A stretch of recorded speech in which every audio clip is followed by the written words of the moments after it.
Allez. Toujours dans les salons de la préfecture avec Philippe Cochet, député maire de Caluire, Les Républicains, et puis aussi patron de la Fédération du Rhône, Les Républicains. Votre candidat Laurent Wauquiez est en tête, 32%, ce qui était prévu. Maintenant, il reste ce second tour que vous abordez sans réserve de voix. Est-ce que ça complique tout? Est-ce que du coup, vos chances de victoire en sont obérées? Certainement pas. Vous savez, la politique, ça n'est pas de la mathématique, c'est d'abord une dynamique.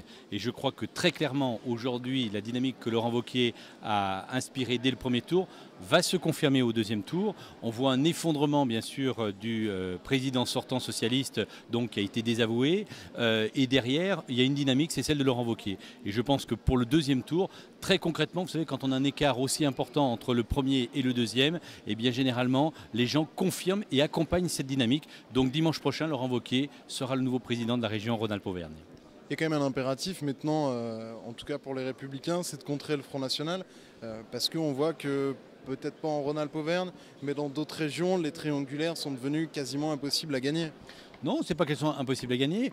Quand on voit le résultat notamment d'Auvergne-Rhône-Alpes, on s'aperçoit de quoi? On a un candidat qui a été clair dès le départ. Il n'a pas changé sa stratégie, c'est-à-dire que systématiquement, il affirmait ce qu'il était. Il a renouvelé une partie importante de son équipe et surtout derrière, il a entraîné avec les uns et les autres avec un projet qui était certainement beaucoup plus novateur que les autres.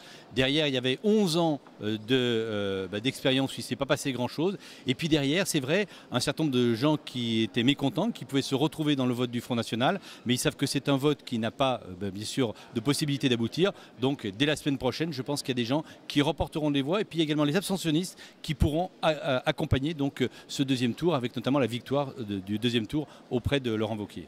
Merci beaucoup Philippe Cochet. Merci à vous.